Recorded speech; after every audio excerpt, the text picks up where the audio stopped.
Bom, eu quero dizer da minha alegria por poder estar aqui nesse espaço, Viva Mais, um lugar diferente, né, gostoso, especial, é um privilégio, eu não conhecia esse espaço e fiquei muito feliz por saber um pouquinho dos projetos e do bom andamento que as coisas têm acontecido aqui. Eu gostaria de fazer aqui algumas perguntas para eu poder entender um pouquinho melhor onde eu estou, certo? Quantos dos que estão aqui nessa manhã não são membros da Igreja Adventista do Sétimo Dia? Deixe-me ver sua mão. Só isso que eu vou perguntar, não vou pedir para você vir à frente, ok. Você que não é Adventista do Sétimo Dia, eu preciso dizer uma coisa muito especial para você. A última coisa que importa nessa manhã, e a última coisa que importa é a placa da igreja que promove esse espaço aqui. Porque todos nós aqui cremos numa mesma coisa: placa de igreja não salva ninguém. Você crê nisso? Eu acho que é importante a gente aprofundar esse senso comum que nós temos. Por exemplo, eu vou começar com a principal igreja cristã do mundo. Qual é a principal, a maior igreja cristã do mundo? Católica. Dentro da igreja católica, devo ter aqui alguns irmãos católicos. Dentro da igreja católica, existem pessoas salvas ali dentro, sim ou não? Existem pessoas perdidas ali dentro ou não? Sim. A maior igreja evangélica do Brasil, sabe qual é? Assembleia de Deus. Tem gente salva ali dentro, sim ou não? Tem gente perdida? Tem. Segunda maior igreja evangélica do Brasil, alguém sabe qual é? Eu adoro, porque todo mundo chuta e ninguém acerta. Segunda maior igreja evangélica do Brasil. Congregação Cristã do Brasil. Não tem uma televisão, um rádio, não coloca um outdoor, e são a segunda maior igreja evangélica do Brasil. Ali dentro, você não sabe qual que é a congregação, o pessoal do véu, ok? Sabe que usa o véu? Tem gente salva ali dentro, sim ou não? Tem gente perdida? Tem gente perdida. Terceira maior igreja evangélica do Brasil, fácil. Igreja Batista, terceira maior igreja evangélica do Brasil. Tem gente salva ali dentro? Tem gente perdida? Tem. Quarta maior igreja evangélica do Brasil. Dá até para fazer um trocadilho. Meio sem graça, mas dá para fazer. É a quadrangular, é a quarta. Tem gente salva ali dentro? Tem gente perdida? Quinta maior igreja evangélica do Brasil.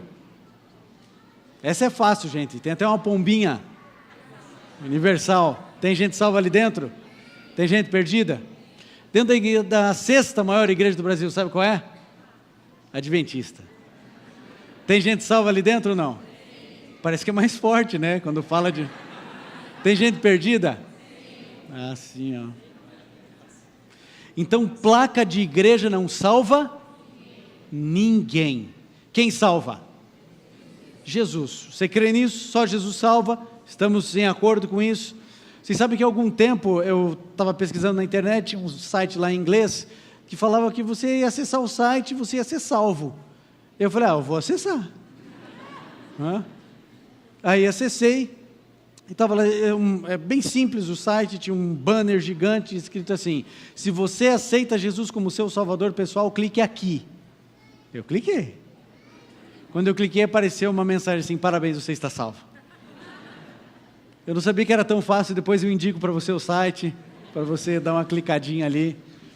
Nós sabemos que só Jesus salva, mas você também deve imaginar que o cristianismo vive uma crise muito forte em nossos dias, uma crise profunda, existencial, porque parece que a gente fala algumas coisas, mas na prática da vida a gente sente de maneira diferente daquilo que a gente crê.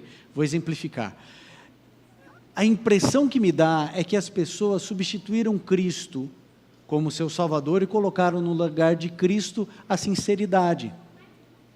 As pessoas realmente creem que a sinceridade delas vai salvá-las. Então a pessoa diz assim: não, pastor, eu entendo que a Bíblia está mandando ir para a esquerda, eu entendo que Jesus andou pelo lado esquerdo, mas hoje Deus sabe que eu não posso. Ele conhece a minha vida, conhece o meu coração, Ele sabe da minha sinceridade, eu não acredito que Deus vai me condenar, porque Ele sabe da minha sinceridade. Ele sabe que se eu pudesse ir para a esquerda, eu iria para a esquerda, mas eu não posso ir para a esquerda. Então Ele entende o meu coração. Gente, Se a sinceridade me salvasse, Jesus Cristo não precisaria ter vindo a essa terra. Era só ele escrever: seja sincero e você vai ser salvo. Sinceridade nunca tornou alguma coisa errada incerta. Na década de 40, milhões de pessoas, filiaram-se ao partido nazista. E uma grande maioria realmente era sincera em acreditar na insanidade da raça ariana, como uma raça superior. Eram sinceros. Agora, a sinceridade deles não tornou o erro em uma coisa certa. Então, o fato de você ser sincero, gente, as pessoas, elas via de regra, elas podem ser insinceras com os outros, mas elas são sinceras consigo mesmas, são sinceras com o Deus que elas creem. Mas a sinceridade não vai salvar ninguém. Não vai salvar. Jesus Cristo é quem salva, somente Ele. Jesus Cristo disse assim, um dia um jovem rico, apareceu para Jesus e disse assim: Jesus, eu quero ser salvo. Ah, é? Você quer ir para o céu? Quero ir para o céu. Ah, então faz uma coisa, guarda os mandamentos. Quais? Aí Jesus começa a descrever, Êxodo 20. Fala: não, esses mandamentos aí, honrar pai e mãe, não ter outros deuses, não, isso aí, tudo isso eu faço. Ah, então te falta uma coisa, vai, vende tudo que tem, entrega para quem? Para os pobres, para os miseráveis. Aí você vem e me segue. O que Jesus Cristo estava dizendo para aquele jovem era assim, quem não entregar tudo, não vai entregar nada. Vocês sabem que tem um indivíduo aí na televisão, que o indivíduo ele não fala mais do dízimo, ele está falando do trízimo. Já ouviu falar disso? Trízimo. E ele explica por que do trízimo. Ele diz assim que é 10% para Deus Pai, 10% para Deus Filho e 10% para Deus Espírito Santo. Eu pensei, já imaginou se ele começa a pensar nos serafins, querubins? Gente, esse indivíduo, obviamente que está equivocado.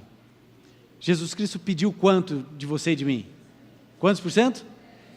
Você também está errado, Porque Jesus Cristo pediu tudo. Tudo. Só que a gente não entrega tudo. Todos aqueles que me conhecem da TV Novo Tempo, por favor, não estou fazendo nenhuma apologia para você vender nada e trazer aqui para esse lugar, ok? Jesus Cristo, ele não disse assim, vai, vende tudo que tem, entrega aqui para o meu tesoureiro, porque eu vou fundar uma igreja e eu preciso de recursos. Jesus não se interessa pelo seu dinheiro. Ele não se interessa por uma única razão. Deus não usa dinheiro no céu. E se usasse, não ia ser o nosso fraquinho real. O que Deus pede é o que a gente tem de pior. Essa história de entregar o que a gente tem de melhor para Deus, ele tem a sua essência no paganismo. Eu entrego o que eu tenho de pior para Deus, que é o meu coração. Eu não tenho nada pior para entregar para Deus. Mas ele diz: filho meu, dá-me o teu coração. É isso que Jesus Cristo quer. Ele quer o meu pior. Porque o meu melhor é insuficiente para agradá-lo. Agora, quando eu entrego o lixo que eu sou, a miséria que eu sou, aí ele tem a capacidade de me transformar, e tudo que ele quer é me fazer mais semelhante a ele a cada dia, a cada momento, a cada instante. Nós não podemos inverter as ordens das coisas. Nós estamos criando um cristianismo que não existe na Bíblia. Jesus não é mais o centro, o pecador é o centro. As igrejas estão mais preocupadas com a felicidade dos crentes do que com a santidade deles. Tudo é para que a pessoa se sinta bem, tudo é para que a pessoa se sinta acolhida, porque o centro é o pecador. O centro somos nós. Mas, gente, o personagem central da história do universo e da história da minha vida não sou eu, é Jesus. Ele é o centro. Aqui a gente discutiu bastante a respeito dos problemas e das complexidades da história de Jó e a importância. Foi uma lição profunda, bela. E sabe, eu fiquei pensando, se eu falava ou não falava, eu resolvi não falar. Mas lembre de uma coisa, quando você for estudar o livro de Jó. Quando a gente começou a estudar o livro de Jó, Deus chega e diz assim: você viu o meu servo Jó, íntegro, reto, teme a Deus, se desvia do mal, etc. Não, Jó não teme a Deus em vão. O Senhor, como o Carlos mencionou aqui, paga e paga muito bem. Ou seja, ele estava acusando Deus de ser o corruptor, certo? e Jó era o corrupto. Então há uma relação imoral entre vocês dois. Quem estava sendo acusado em primeira instância é Deus ali. Deus é o centro da história de Jó. O caráter de Deus é colocado à prova. Jó não é o personagem central do livro dele, assim como você não é o personagem central da sua vida. As coisas não orbitam ao redor de você. Eu e você não somos o protagonista dessa novela. Nós somos figurantes que passamos num frame do filme atrás do baleiro da esquina. Mas a gente crê que a gente é o centro de todas as coisas, mas nós não somos. Jesus Cristo veio aqui a essa terra com o primeiro objetivo, reivindicar o caráter do Pai, depois para nos salvar. Mas isso é uma afronta ao nosso orgulho, porque a gente precisa ser o centro. Nós queremos um Deus, eu acho lindo quando poeticamente a gente lê alguns livros e a gente vê alguns pregadores dizendo assim: se Deus tivesse uma carteira, a sua foto estaria dentro dela. Se Deus tivesse uma geladeira, a sua foto teria ali um ímã. E aí a pessoa diz assim: Deus sabe que eu não sei fazer baliza no centro, daí eu saí de casa e Deus arrumou um lugar no meio do centro, onde tudo é ocupado, mas tinha 3 vagas, eu podia entrar de frente. Gente, nós realmente cremos que todas as coisas do mundo vivem em função de mim.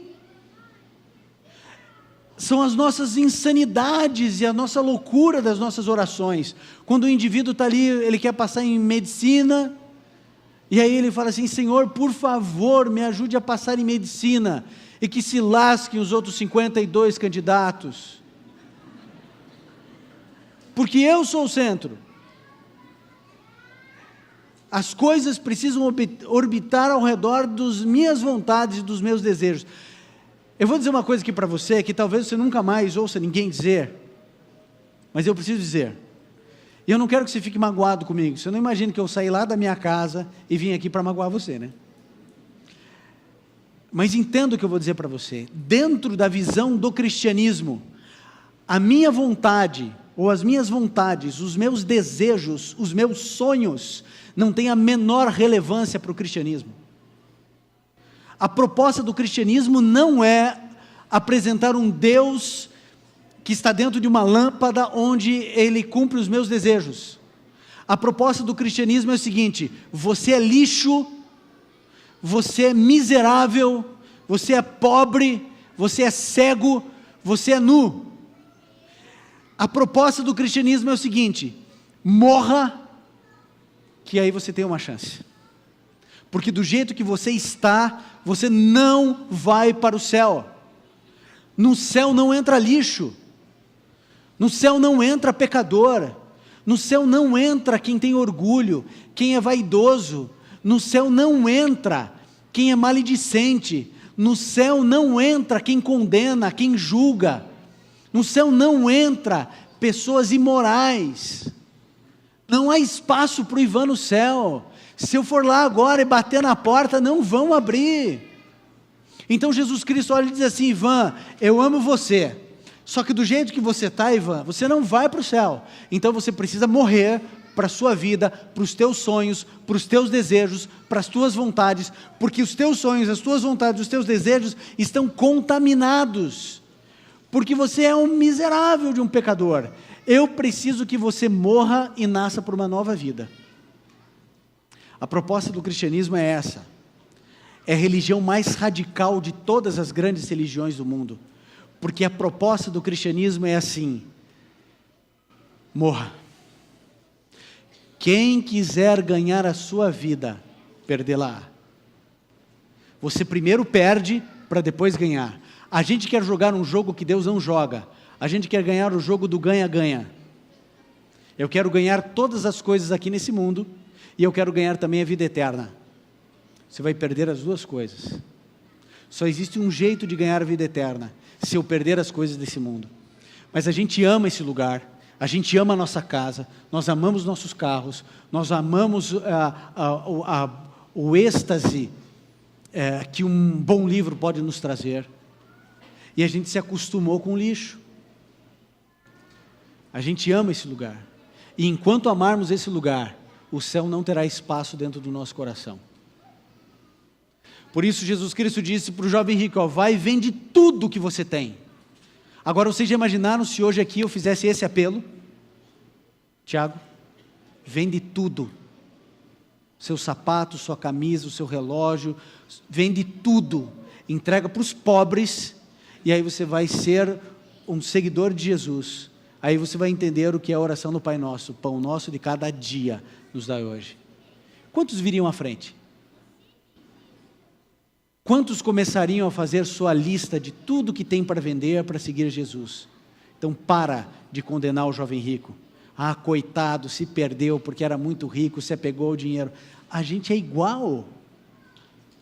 A gente é igual.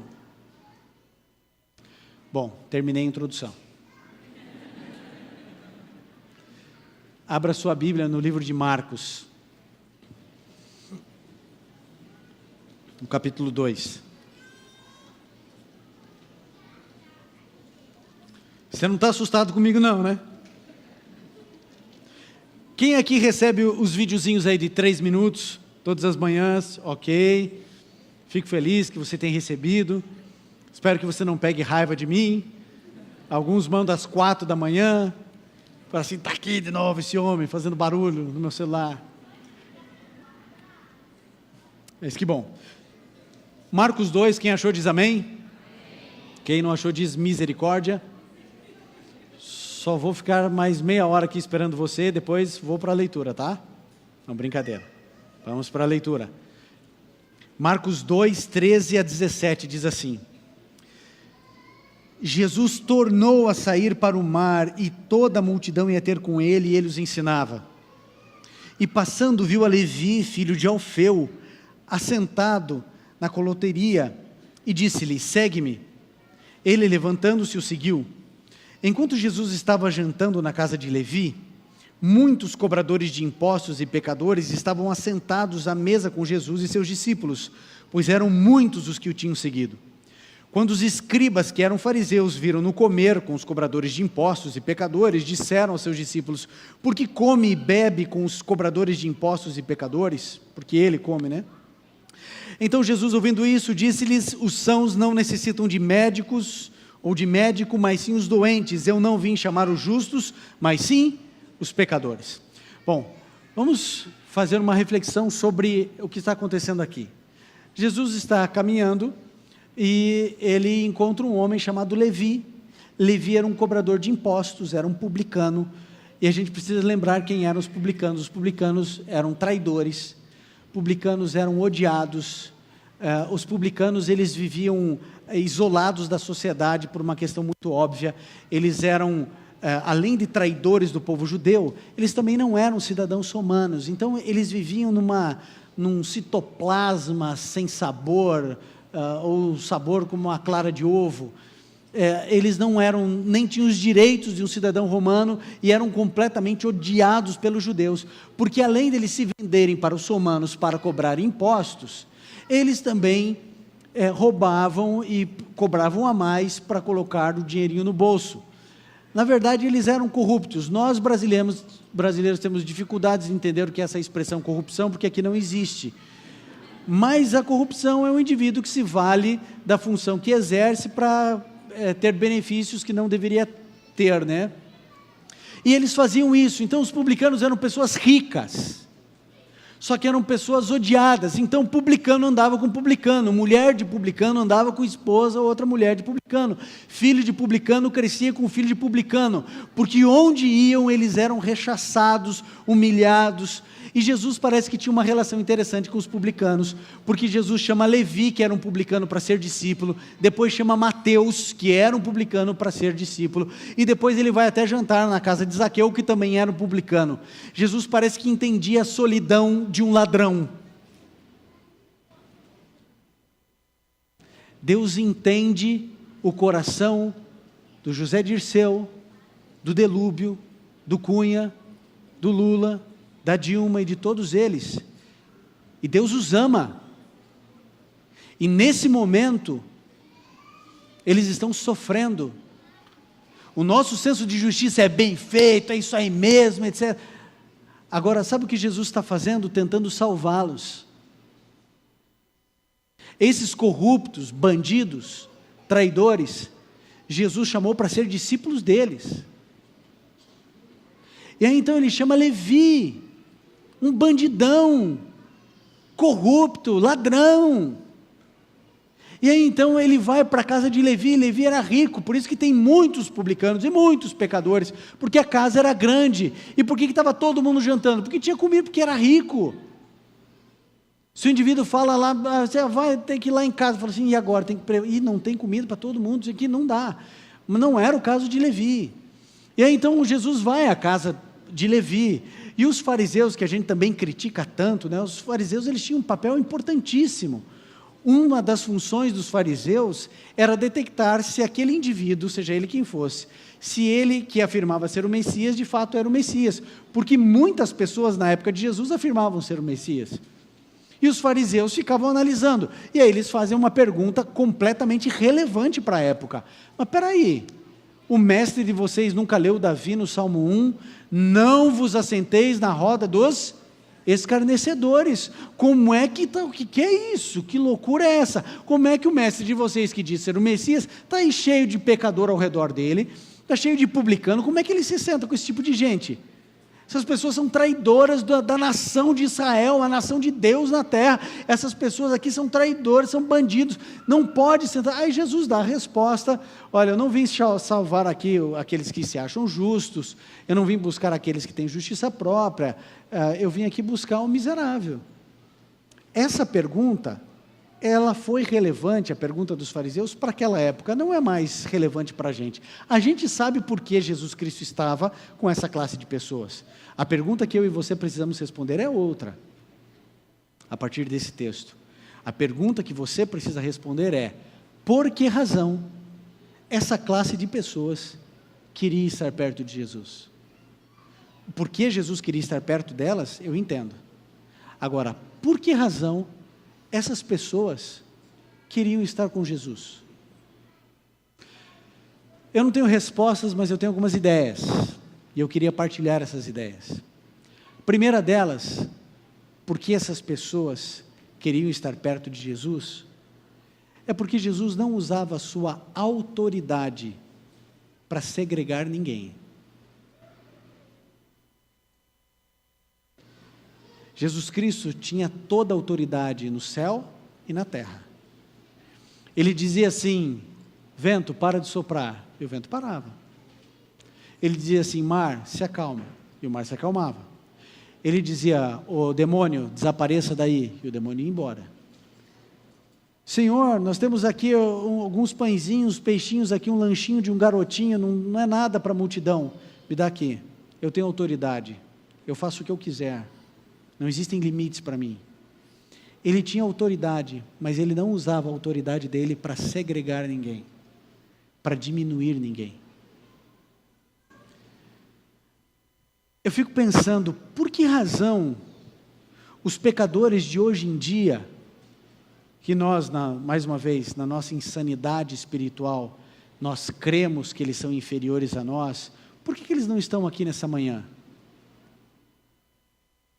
Onde está a menina com 13 piercings no rosto aqui com a gente? Cadê o indivíduo com 60% do corpo tatuado, de chinelo e bermuda aqui? Por que eles não estão conosco? Por que esse tipo de pessoa não assiste o meu programa? Por que o indivíduo que carrega a trouxinha de maconha dele no bolso, na quantidade limite para que, se for pego, seja enquadrado como usuário e não como traficante, por que esse indivíduo não está aqui comigo? Por que o indivíduo que carrega a mala da propina, ele não fica à vontade em ouvir um sermão meu?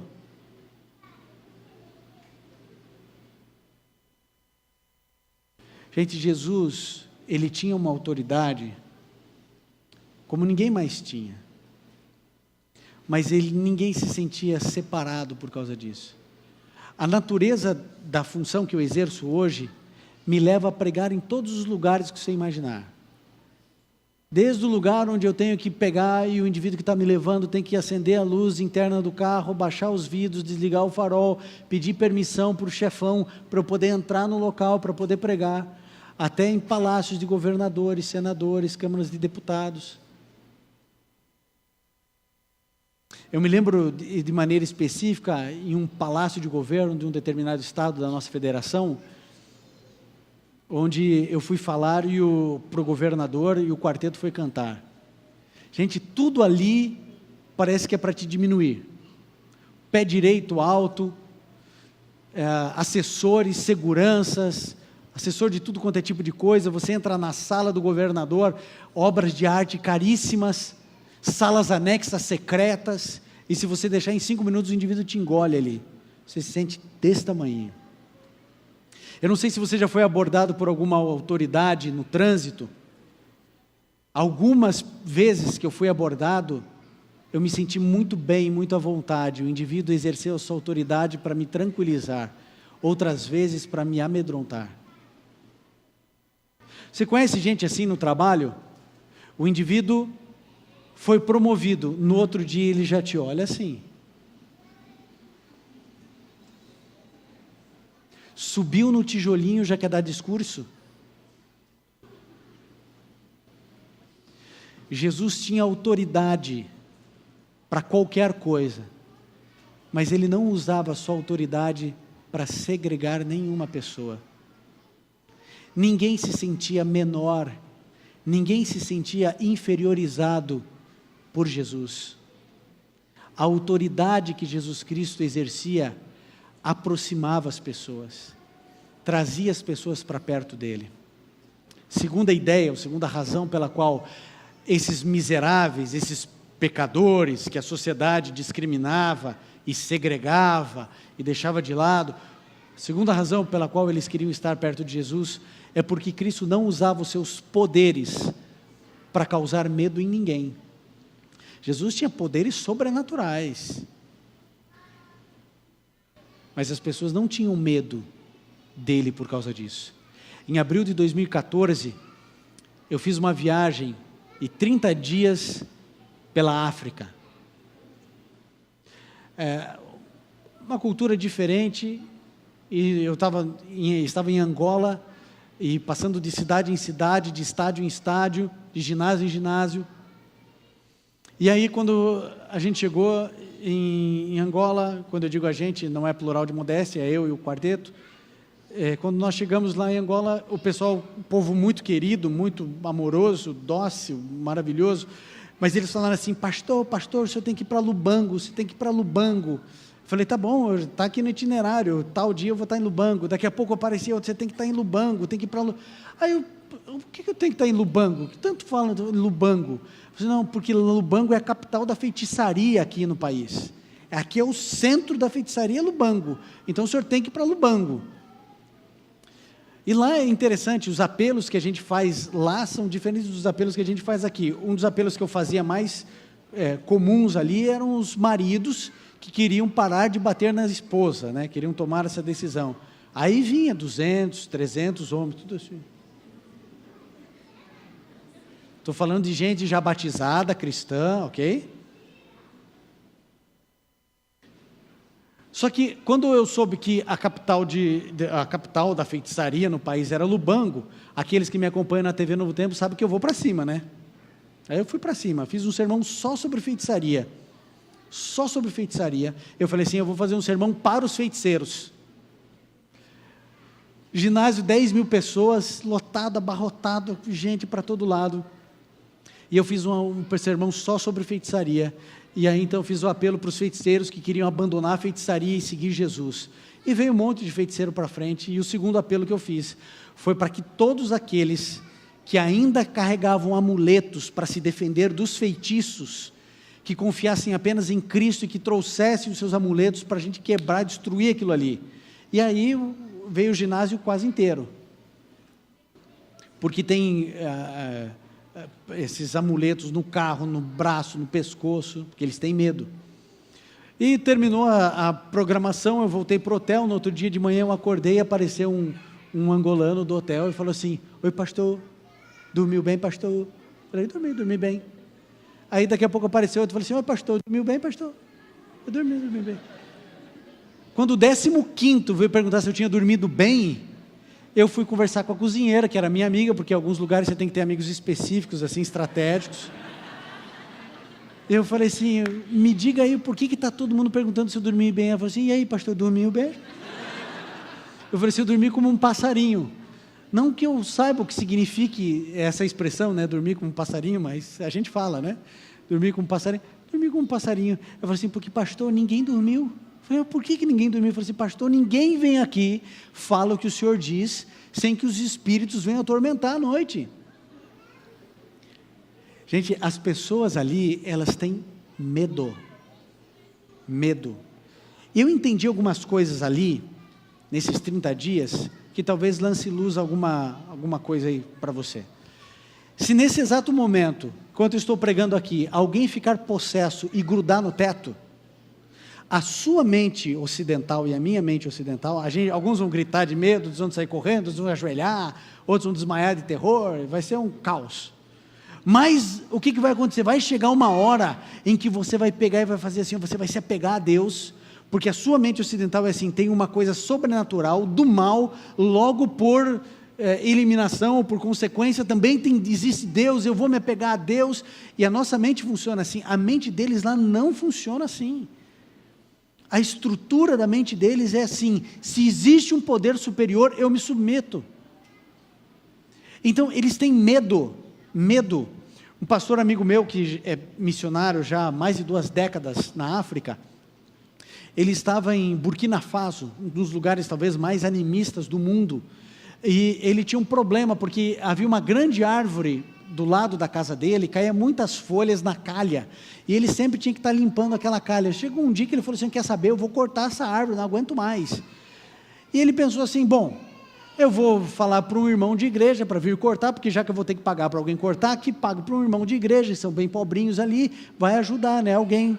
Então ele pegou e pensou assim, e foi conversando com um irmão, com outro irmão, ninguém quis. Mas por que ninguém quer? Porque pastor, ali é morada de espíritos, se a gente cortar a árvore, esses espíritos vêm nos atormentar. Eles têm medo dos poderes sobrenaturais que os feiticeiros têm, e acredite, tem. A gente tem dificuldade, eu sou muito cético, aliás eu tenho todas as prerrogativas da minha estrutura intelectual para ser um ateu, tudo que precisava para ser um ateu eu sou, então eu sou muito cético para muitas coisas, mas ali dentro é impressionante a quantidade de coisas sobrenaturais que ocorrem a todo instante, a todo momento, a todo instante, é impressionante, e eles têm medo disso, medo. Então se você estiver noiva, e um feiticeiro falar assim, não case, nenhum dos dois vai casar, você pode ter certeza disso, eles não casam. Se o feiticeiro pegar e falar o seguinte, olha, você vai ter um filho até o ano que vem, você pode ter certeza, engravida. Eu recebi, estava no hotel, um casal que viajou não sei quantos 1000 quilômetros, para conversar comigo, porque eu era a última esperança deles, imagine, coitados, eu a última esperança.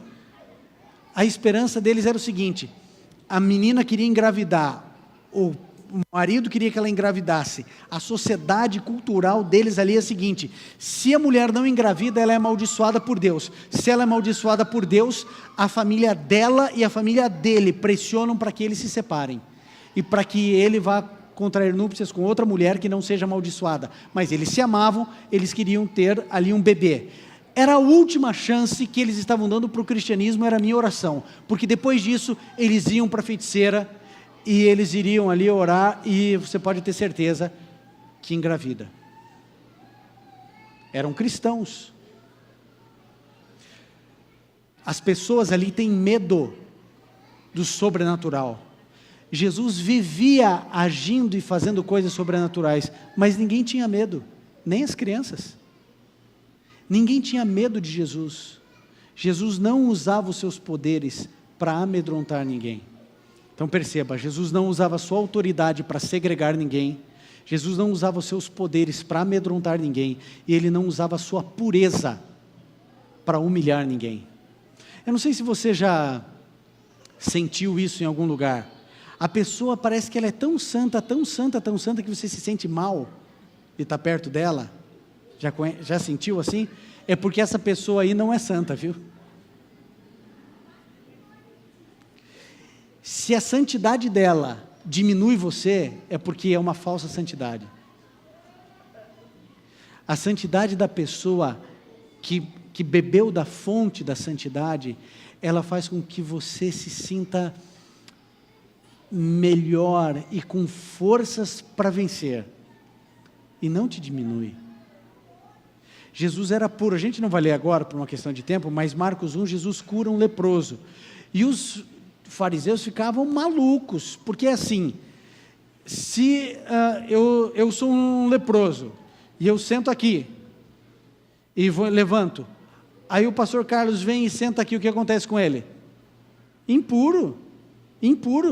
7 dias de observação, ele tinha que se apresentar para os sacerdotes, e os sacerdotes iam dizer se ele estava limpo ou não estava limpo. Agora Jesus ia lá e tocava no leproso, e continuava andando no meio de todo mundo, mas ele não estava impuro. Ele não podia, ele estava indo contra a cultura religiosa da época. Como é que ele toca num leproso e continua andando no meio das pessoas? E a grande questão era o seguinte: quando Jesus toca num leproso, o que acontece? O leproso fica limpo ou Jesus fica impuro? O leproso fica limpo, mas na cabeça dos fariseus, não é assim que acontece. Alguém toca em alguma coisa impura, fica impuro também. Jesus inverte toda a lógica e diz assim: não, a minha pureza vai purificar, não é a sua impureza que vai me tornar imundo. Jesus inverte toda essa história. Vocês sabem que em 1459, no cerco otomano, que foi o cerco em Constantinopla, que decreta o final ali, a decadência da Roma Oriental já. E alguns historiadores dizem que esse cerco foi muito importante, porque divide da Idade Média para a Idade Moderna. Dizem aí, alguns historiadores, aí, não sei se é lenda ou não é, mas pelo menos tem relatos, de que o clero dentro de Constantinopla, enquanto o cerco estava acontecendo, eles discutiam o que acontecia. Se uma mosca, que é um animal impuro, caísse num copo com água benta, o que acontecia? A mosca se tornava pura ou a água benta se tornava imunda? E alguém pode pensar, né, mas que discussão mais idiota. Mas não é. Ela só perde sua relevância porque ela continuava em voga 1500 anos depois de Jesus já ter resolvido esse problema. Mas a gente também tem esses problemas ainda internos dentro de nós e mal resolvidos. Vou exemplificar isso. Eu me lembro quando eu fui pastor da minha primeira igreja. Eu devia ter uns 23 anos, com um cara de 17, e aí então o pastor se aposentou e eu fui assumir a igreja dele, e o pastor, que queria deixar assim tudo arrumadinho, fez um calendário eclesiástico e deixou prontinho para mim. Tem vantagens e desvantagens, né? Vantagem porque está pronto já, desvantagem porque aquilo ali não tem nada a ver com você, mas a comissão da igreja, então você já imagine líderes ali da igreja de 20 anos, 30 anos, etc e tal, eu ali magrinho, com medo, sem querer demonstrar que estava com medo, mas cheio de medo, e aí me mostraram um calendário, e eu ali sério, sabia se eu ria, se eu chorava, e eu ficava ali, e aí eu fui vendo o calendário assim, e eu criei toda o restinho de coragem que eu tinha, eu fiz uma pergunta, eu falei assim: irmãos, só uma coisa, que bom que vocês fizeram o calendário, estou feliz, mas me diga uma coisa, vocês não acham que tem igreja demais aqui? Eu disse: como assim, pastor? Não, tem igreja sexta-noite, sábado de manhã, sábado à tarde, sábado à noite, domingo de manhã, domingo à tarde, domingo à noite, não tem igreja demais aqui? Não acha que está sufocando assim? Tem muita igreja. Aí uma irmã ergueu a mão, e ela falou assim: pastor, eu louvo a Deus pelo calendário da igreja. Eu falei: eu também, irmã, mas por quê? Ela falou assim: porque pastor, nós estamos recheando o nosso calendário de tal maneira que o nosso jovem não terá tempo para se contaminar com o mundo. Eu não me lembro o que eu disse, porque provavelmente eu não disse nada. E eu até entendo o que essa mulher quis dizer com essa fala, mas pensa em quão carregada é uma fala dessa. Porque ela está dizendo assim, em outras palavras, duas coisas. A primeira: o nosso jovem pastor, ele é tão fraco espiritualmente, ele é tão miserável espiritualmente, que se ele for para o mundo, ele vai se encantar com o mundo e não volta mais. Então a gente não pode deixar ele respirar, a gente tem que tascar a igreja goela abaixo dele. E a segunda colocação, recheada de preconceito, é assim: pastor, lá estão os leprosos. Nós não podemos nos misturar com os leprosos, porque nós vamos ficar imundos. Eles são os leprosos, e nós, os sãos. Gente, a minha proposta é tão simples, #leprosos somos todos nós. Você realmente acha que você é melhor do que alguém só porque você não bebe bebida alcoólica e o outro bebe? Você acha que você é melhor por causa disso? Você acha que porque você não fuma maconha no sábado à noite, você é melhor do que aquele que fuma? Você acha que você é melhor do que o político corrupto de Brasília? Você acha que você é melhor? Se você cola na prova, você é farinha do mesmo saco. Alguns falam assim: eu não colo mais, não está mais na faculdade, né?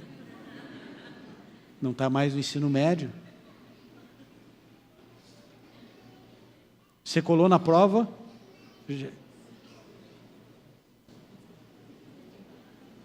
Então, cuide antes de falar de alguém, tá?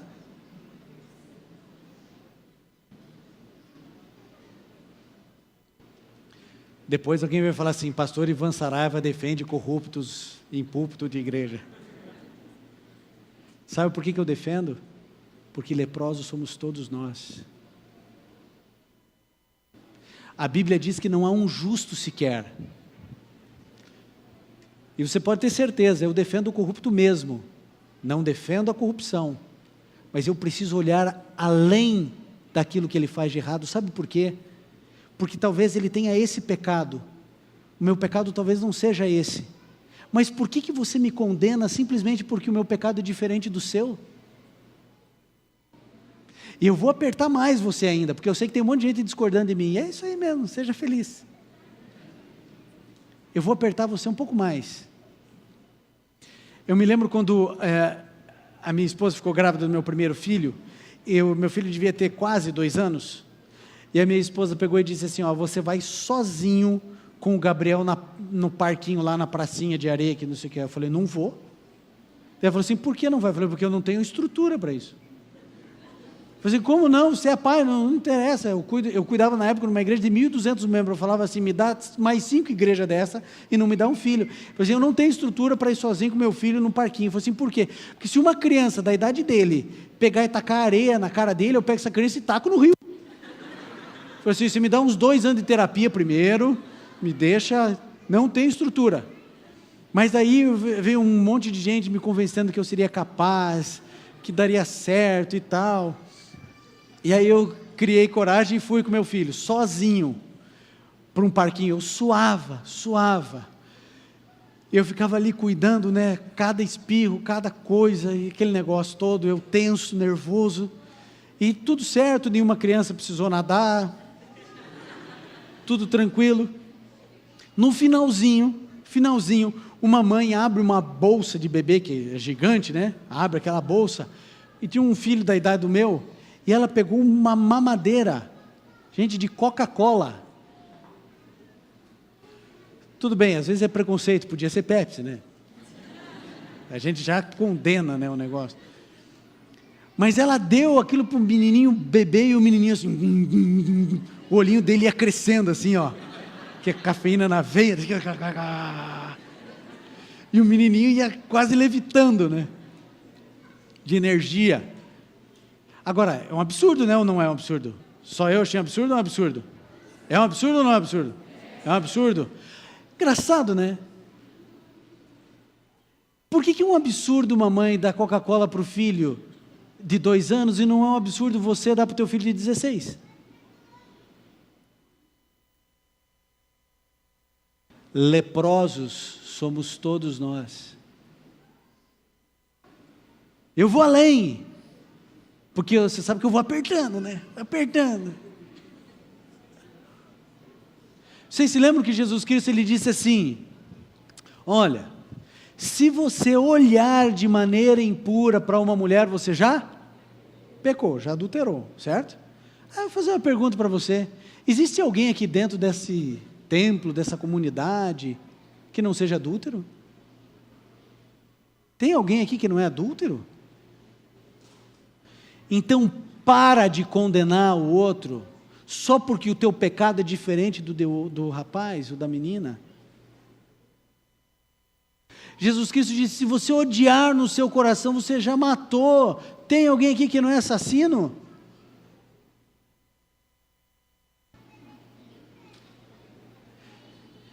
Gente, leprosos somos todos nós.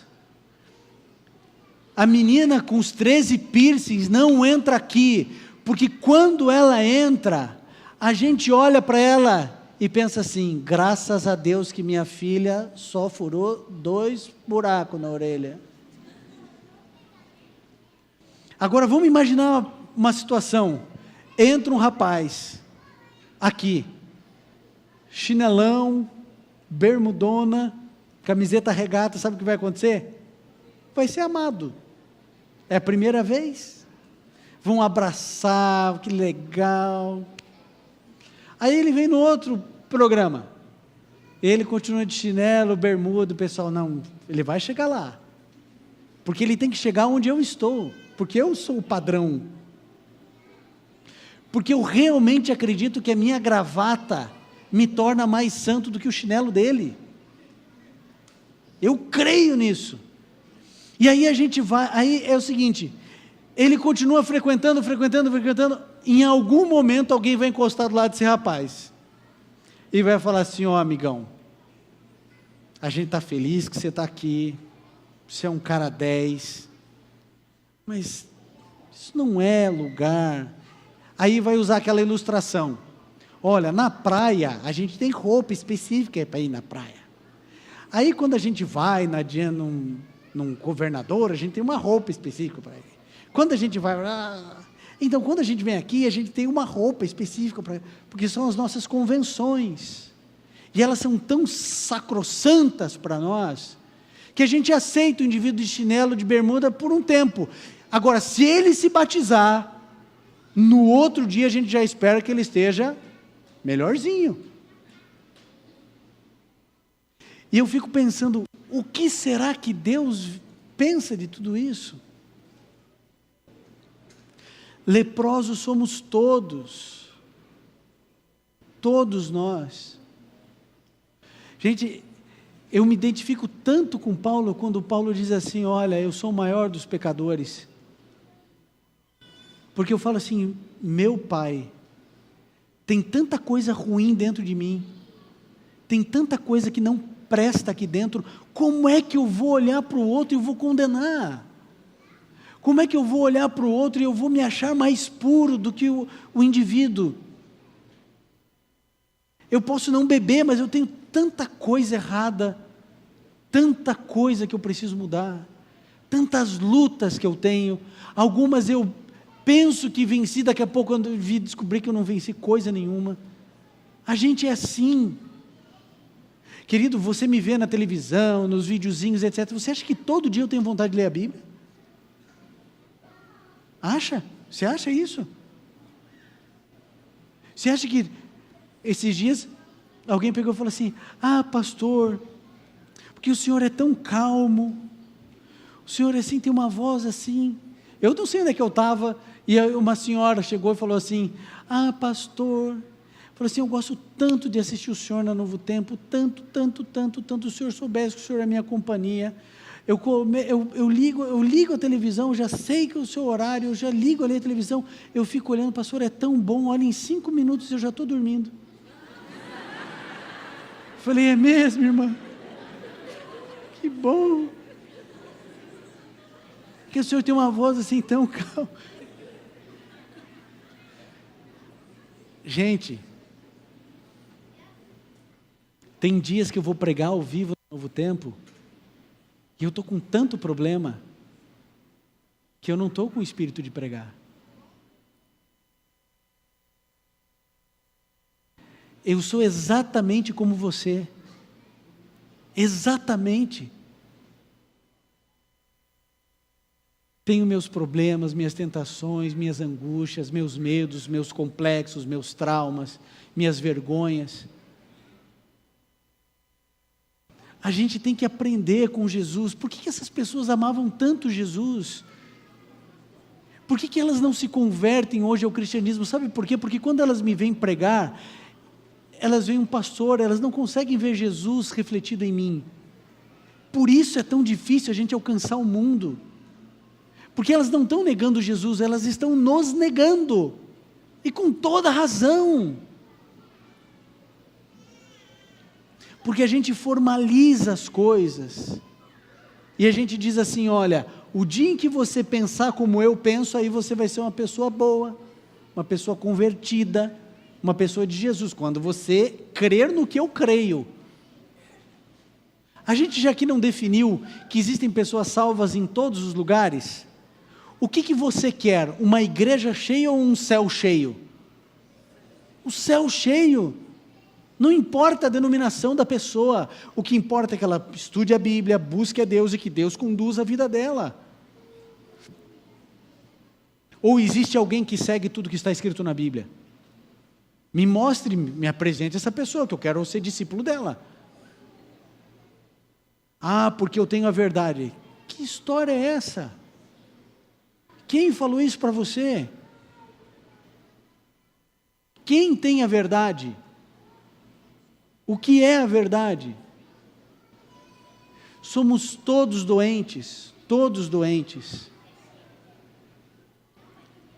Jesus não usava a sua autoridade para segregar ninguém, Ele não usava os seus poderes para amedrontar ninguém, não usava a sua pureza para humilhar ninguém, e por último, Ele não usava o seu direito para condenar ninguém. Pegaram uma mulher, arrastaram até Ele, falaram assim, ó, a lei de Moisés diz que tem que matar, flagrante adultério, mata ou não mata? Jesus, vocês conhecem a história, começou a escrever o pecado de todo mundo ali, os mais velhos começaram a soltar as pedras, e foram indo embora. Aí Jesus Cristo disse assim, olha, alguém ficou aqui para te condenar? Ela olhou, não, ninguém. Não, ninguém ficou, então eu também não te condeno. Vá e não peques mais. Sabe o que Jesus Cristo veio fazer aqui? Ele veio dizer para você assim, eu não condeno você. Não importa quem você seja, não importa quão podre você seja, Jesus Cristo diz assim, eu não condeno você. Jesus Cristo não veio condenar, Ele diz assim, olha, eu vim buscar e salvar o perdido. Se você se sente o pior dos pecadores, se você se sente um nada, se você se sente um lixo, se você se sente incapaz de cumprir a Bíblia, se você se sente um ladrão intelectual, se você... Jesus Cristo diz assim, eu não condeno você. Agora, se Jesus, que tinha o direito de me condenar, não me condena, quem sou eu para condenar o outro? Deus não nos facultou o direito de julgarmos uns aos outros, a condenarmos uns aos outros. Nós precisamos ter a religião bíblica, que é uma religião inclusiva, uma igreja que ama, uma igreja que cura as feridas, e não que abre ou que expõe as feridas dos outros. Quando nós entendermos o que é cristianismo e vivermos o cristianismo, sabe, as coisas vão mudar, muitas coisas vão mudar. Você vai parar de me condenar, eu vou parar de condenar você, eu não vou julgar o outro não vai me julgar, o meu dinheiro não vai ser mais meu, será para todos, o seu dinheiro não é seu, é para todos, o seu talento não é seu, é para todos, o seu tempo não é seu, é para todos, e todos se doam para todos. Foi assim que nasceu a igreja, e é assim que a igreja vai se tornar nos últimos dias. Já são 12:13, eu só tenho até as 3, né? Sim, até as 3. O pessoal dá risada para dizendo assim, não pastor, né? E brincadeira. eu termino então contando para vocês uma historinha que eu li, mas que eu acho que consegue representar o que eu quero dizer para você para encerrar. É história, quando a gente vai contar a história do final, geralmente vai alguém para o piano e começa a fazer o fundo musical. Não sei se vocês têm o costume aqui, já tem ele. Ele nem sabe o que ele está falando ali, mas está tudo bem. Pode começar aí já, fundinho musical. Que beleza. Aqui é tudo excelência, né, na qualidade. Olha só, é a história de um indivíduo que foi para a China ser missionário e lá converteu, apresentou Jesus, e o indivíduo se converteu ao cristianismo. E ele era um artista plástico, ele pintava algumas obras, e aí ele dizia assim: olha, você me ensinou tudo sobre Jesus, eu amo Jesus, e eu queria usar o talento que Deus me deu para a pregação do Evangelho. Como que eu faço para usar o meu talento para levar Jesus às outras pessoas? Ele falou assim: olha, você podia pintar alguma coisa, uma história da Bíblia, alguma coisa assim. Eu falei: mas qual? E o missionário pensou, abriu em Lucas 15 e leu a parábola do filho pródigo para ele. Ele falou assim: olha, aqui está a essência do Evangelho. É o filho que se perdeu, o filho que rompe com o pai, e depois ele é resgatado pelo amor que esse pai tinha por ele. Ele volta e o pai o recebe e o perdoa. Essa é a essência da pregação do Evangelho é essa a essência. E ele falou assim: nossa, maravilha, eu vou pintar esse quadro e tal. E a história que eu li diz que algumas semanas depois, esse missionário foi chamado pelo artista para que pudesse ver a obra, e ele era uma obra grande, uma tela grande. Ele olhou e disse assim: olha, eu não sou nenhum crítico de arte, eu acho que tecnicamente está perfeito, só que eu não entendi uma coisa. O filho pródigo, está tudo bem com ele, ele está chorando, está sofrendo, as roupas estão em estado deplorável, porque é assim mesmo que o pecador chega perto de Jesus, sofrendo, angustiado, mal cheiroso, mal vestido. Ele chega dessa maneira. Eu vejo as unhas dele sujas, eu vejo lágrimas e dor no seu olhar, mas eu olho para o pai, e o pai está de braços cruzados. O olhar do pai é um olhar meio que condenatório. Eu falei assim: não é isso. Eu falei: como não é? Não é isso? Não é. Leu de novo a parábola e falou assim: está vendo? O pai está feliz, o filho voltou, o pai está contente, o filho que ele tanto amava voltou para casa. Talvez se representasse melhor a ele de braços abertos. E ele disse: agora eu estou entendendo melhor. Falou assim: eu vou repintar o quadro. Mas algumas semanas passaram e ele chamou o missionário, e o missionário olhou e não teve como não se emocionar. Ele disse assim: olha, eu nunca vi nada igual. O filho, ele tem dor no olhar, mas você conseguiu colocar na expressão da face dele uma surpresa salpicada de felicidade, mas a dor ainda muito intensa. Está lindo. O pai, eu acho que foi a propósito, os braços do pai parece que estão levemente desproporcionais, abertos em direção ao filho, e eu acho que isso demonstra o amor. E esse olhar do pai, eu nunca poderia imaginar ver aquilo que eu leio, porque o pai está tão feliz, o pai também chora, mas há um sentimento de perdão no olhar do pai. E o missionário se emocionou ali, por ver que aquele chinês conseguiu entender tudo. Mas o missionário continuou olhando. Ele disse assim: eu só não entendi uma coisa. O que aconteceu aqui? Porque o pai, ele está de sapatos de cores diferentes. Ele falou: você não entendeu? Ele falou: não. Eu falei assim: é que o pai ficou tão feliz, que ele colocou no pé a primeira coisa que viu. Querido, você serve a um Deus de sapatos trocados, que está de braços abertos esperando você, esperando as pessoas que você ama, esperando gente que está aí fora, que nem sabe que esse lugar existe, mas que sofre e que pensa em suicídio todos os dias. Não existe semana que eu não receba testemunho em função dos videozinhos de pessoas que iam se matar e deixaram de se matar por causa dessas mensagens. Eu recebi há algum tempo uma foto de uma mulher com os 2 braços retalhados por gilete, e ela só parou de se automutilar quando alguém, por Deus, manda para ela uma mensagem, e ela então recobra a percepção de que Deus a ama. O meu apelo para você aqui nesse espaço viva mais, não é morra mais, é trazer esperança de vida para as pessoas, de alegria para elas, de esperança. Permita que esse lugar não se torne um clube, onde você vem consumir boa música, boa pregação. Você precisa entender que isso aqui é um hospital, e que existem pessoas doentes lá fora, e existem pessoas que estão mais doentes que você. E se um dia esse lugar lotar, sabe o que você faz? Você pega a tua Bíblia e você vai ficar em pé lá no canto, porque é assim que em hospitais de campanha são feitos. Os mais doentes recebem os lugares mais importantes. UTI é para quem está em estado crítico. Esses têm que estar aqui, no gargarejo. Você, se tiver que passar a programação inteira cuidando de carro, você deixa para que as pessoas possam se alimentar. Eu não sou profeta, muito longe disso, mas uma coisa eu sei: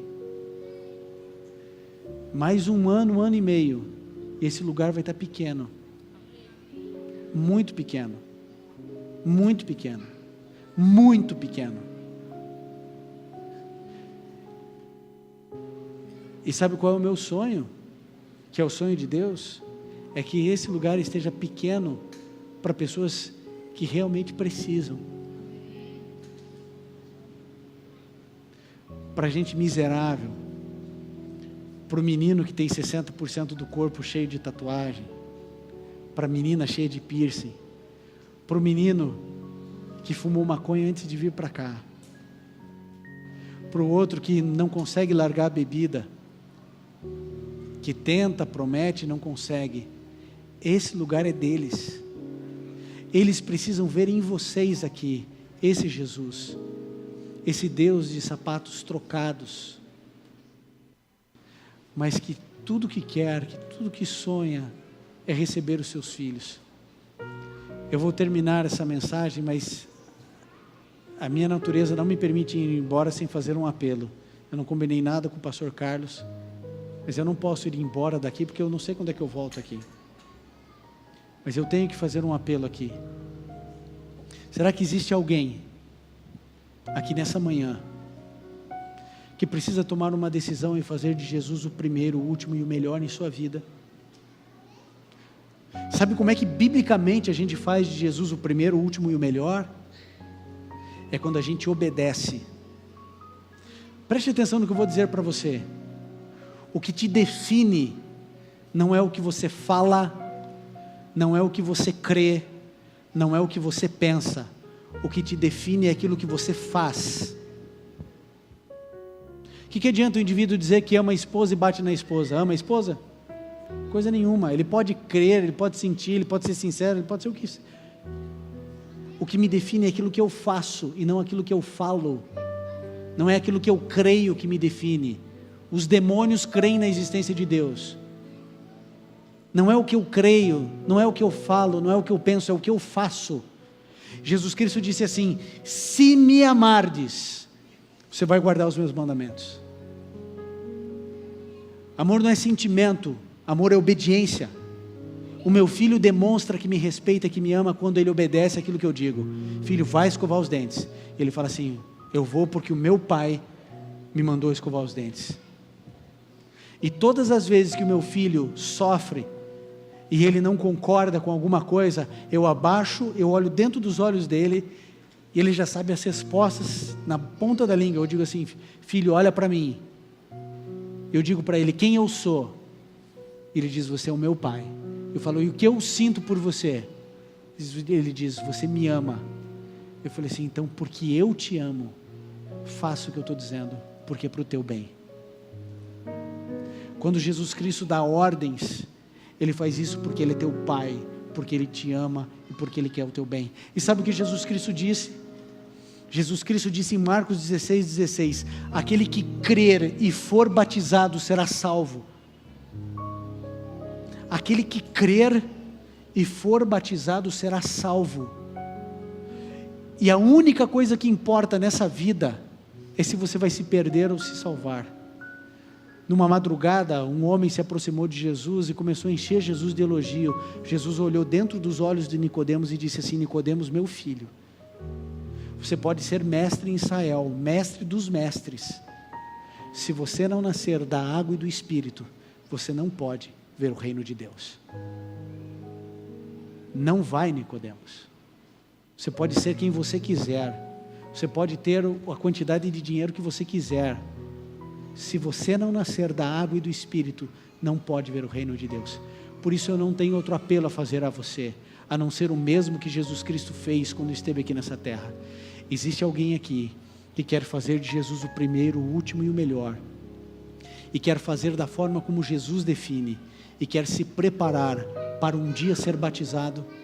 Se esse é o seu desejo, eu vou pedir que você se levante e venha aqui à frente comigo. Sabe por quê? Porque eu quero orar por você e pela sua família. Por você e pela sua família. Existe alguém aqui que quer se preparar para um dia ser batizado como Jesus definiu? Eu gostaria que em nome de Jesus você se levantasse e viesse aqui à frente comigo. E eu pergunto, quem será o primeiro homem e quem será a primeira mulher a se levantar e falar: Senhor, eu quero me preparar para um dia me entregar ao Senhor? Onde está você? Quem é o primeiro homem? Quem é a primeira mulher? Que Deus abençoe, pode vir. Deus abençoe você, amigo, pode vir também. Não precisa ter vergonha.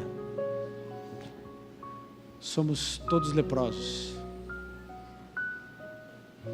Que bom que veio.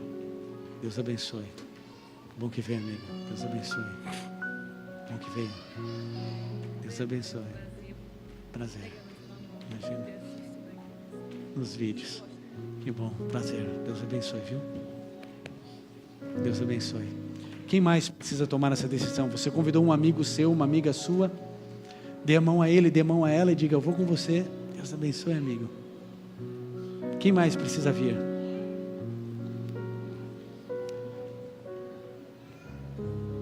Eu sei que você,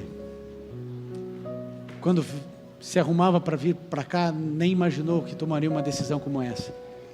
Mas essa é a decisão mais linda e importante que alguém pode tomar em sua vida. Que bom que vieram, cada um de vocês. Que bom que vieram. Talvez exista alguém aqui que já seja convertido, que já seja batizado, que pertença a alguma denominação religiosa aí, são tantas, mas você tem acompanhado a TV Novo Tempo, você tem buscado tantas coisas na Bíblia, e você talvez não precise de um novo batismo, você já nasceu das águas, mas o Espírito de Deus tem incomodado você para mudar de igreja. Será que existe alguém com essa situação? Você não precisa de um novo batismo, mas você sente que Deus está te chamando para uma nova realidade espiritual? Eu quero orar por você e pela sua família também, esse apelo é para você.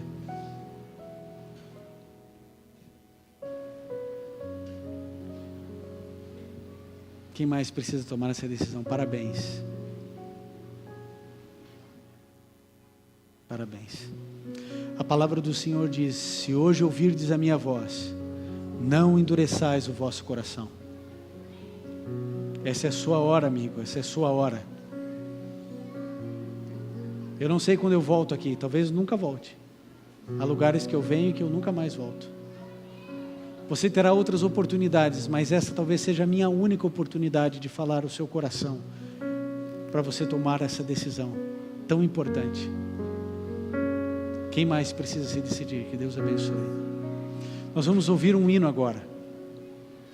E enquanto eles estiverem cantando, eu vou ficar naquele cantinho orando, porque eu não conheço, talvez existam pessoas que precisem ainda se levantar. E você não precisa ficar aí sofrendo onde está. Se você sentiu o seu coração arder enquanto a palavra de Deus estava sendo pregada e exposta, se você sente Deus te chamando por uma novidade de vida, para que você tenha uma entrega mais profunda, mais intensa e verdadeira, eu gostaria que você viesse à frente, porque eu quero orar por você, pela sua família, pelas pessoas que você ama. Enquanto eles cantarem, levante-se, venha à frente e tome a sua decisão. Eu não mereço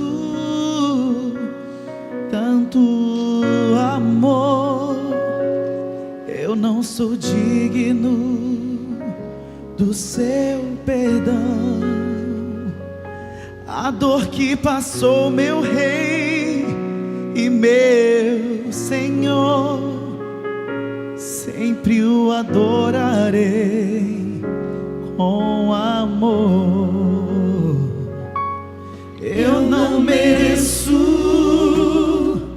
tanto amor, eu não sou digno do seu perdão. A dor que passou meu Rei e meu Senhor, sempre o adorarei com amor.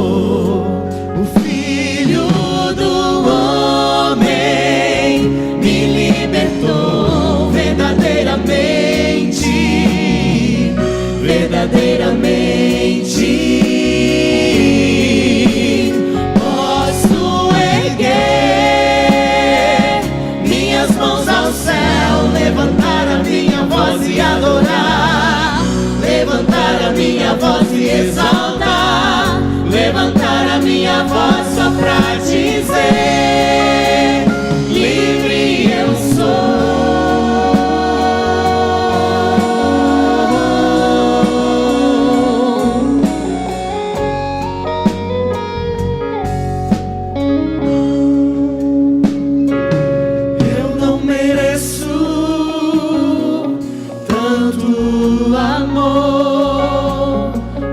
Sou digno do seu perdão.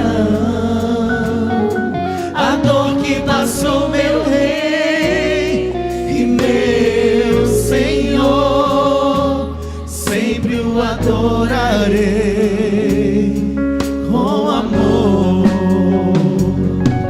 Eu não mereço tanto amor, sou digno do seu perdão. A dor que passou meu Rei e meu Senhor, sempre o adorarei com amor. O Filho do Homem me libertou verdadeiramente.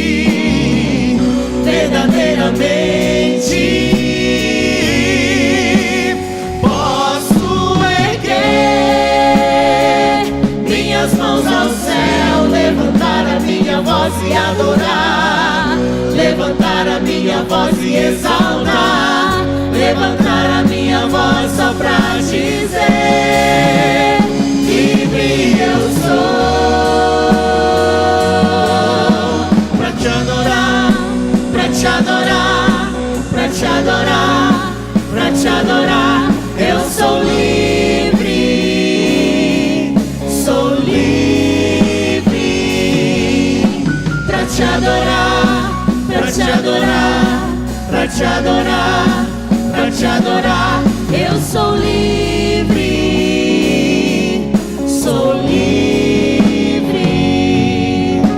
Pra te adorar, pra te adorar, pra te adorar, pra te adorar, eu sou livre, sou livre. Pra te adorar, pra te adorar, pra te adorar, pra te adorar, eu sou livre, sou livre.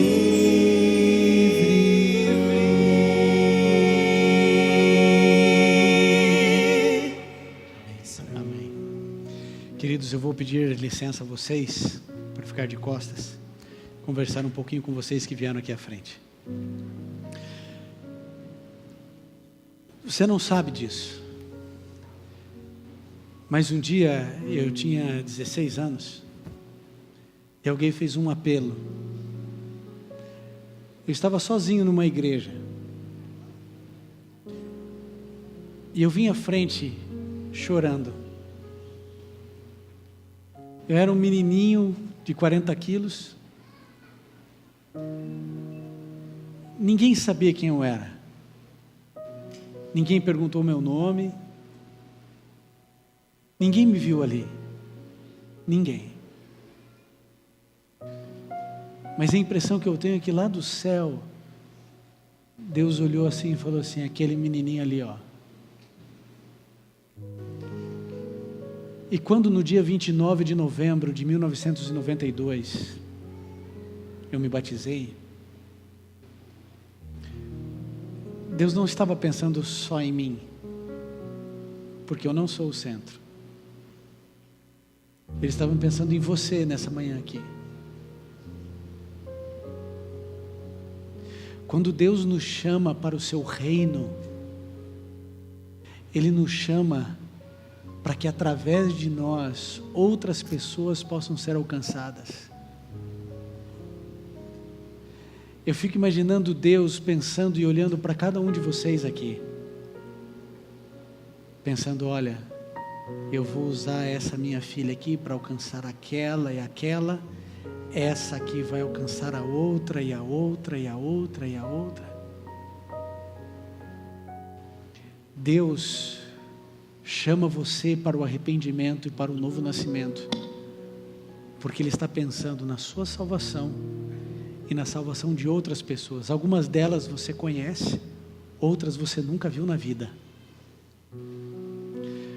O que hoje aqui está em jogo não é apenas a sua salvação, que já seria uma grande coisa, mas Deus está pensando em outras pessoas também, que eu nunca vou conseguir alcançar, mas que Deus vai através de você alcançar.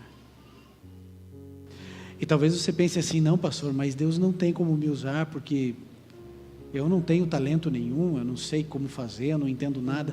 Você acha que eu entendi alguma coisa de Bíblia quando eu tinha 16 anos? Você acha que eu pensava que eu ia ser pastor? Eu queria jogar bola.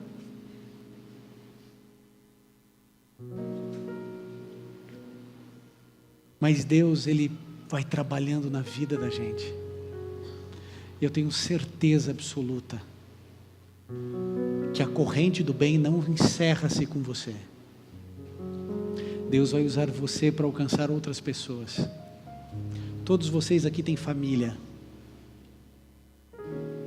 E através do seu exemplo, Deus vai usar você para alcançar as pessoas que você ama. Mas fé é isso. A gente primeiro dá o passo e depois Deus põe o chão. A gente vai pisar no vazio e Deus põe o chão. A gente vai andando pela fé. Agora, eu faço apelos há 19 anos. Eu já vi muita gente vir à frente. Sabe, eu sei exatamente o que o inimigo de Deus vai tentar convencer você. Ele vai dizer para você que ainda não é a sua hora. Ele vai dizer que não é o seu momento. Ele vai dizer que você não está preparado, preparada. Gente, o batismo não é para pessoas preparadas. O batismo é para quem quer se preparar. O batismo não é ponto de chegada. O batismo é ponto de partida para o céu. É o início da jornada. Tudo que ocorre antes do batismo é como se fosse a preparação para uma corrida. Aqueles que correm aqui sabem, ninguém sai por aí correndo uma maratona. Existe uma preparação para isso. Existe uma preparação para o batismo. Aí o batismo é a largada. Tudo que você fez até hoje foi Deus te preparando para essa largada, para essa corrida, para que você complete a carreira, para que você guarde a fé e para que você seja um instrumento nas mãos de Deus. Eu vou orar por você e pela sua família agora. Meu sonho eu tenho certeza é o mesmo sonho de Deus, que todos aqui, sem exceção, comecem a estudar a Bíblia, ou continuem estudando a Bíblia, para que no tempo de Deus, você cumpra a vontade dEle, e viva a experiência mais linda de toda a sua vida, que é passar pela experiência do batismo. O dia em que você passar por essa experiência, você vai entender porque ela é tão especial para Jesus, porque ela é tão importante para o ser humano. Assim como você está, feche seus olhos, curve sua fronte e vamos juntos orar. Querido Pai, aqui estão meus irmãos e minhas irmãs, que tomaram uma decisão tão linda, tão importante, tão significativa. São pessoas sinceras que querem te servir, que reconhecem o Senhor como o primeiro, o último e o melhor em suas vidas. Por favor, Pai, que cada uma delas encontre o que vieram buscar quando se levantaram. Que elas se preparem, que elas sejam todas batizadas, e que elas possam, ó Deus, ter uma novidade de vida ao teu lado. Que elas possam sentir a tua proteção, o teu perdão, o teu carinho, e que elas sejam instrumentos em tuas mãos para levar o teu evangelho a outras pessoas. Salve o Senhor, mas não apenas a eles, seus familiares, as pessoas que eles amam. Não adianta, Pai, nós não queremos chegar no céu sem as pessoas que nós amamos. Por favor, use-nos a todos aqui. Há tantos familiares nossos que ainda não te reconhecem como Senhor em suas vidas. Nos ajude para que elas vejam Jesus em nós, que o caráter de Cristo seja refletido em nosso olhar, nas nossas palavras, mas sobretudo nas nossas ações. Permaneça conosco e salve-nos para o teu reino, em nome de Jesus. Amém. Queridos, que Deus abençoe a cada um de vocês. Obrigado pelo tempo, pela paciência de todos. Deixa eu cumprimentar a todos aqui. Deus abençoe.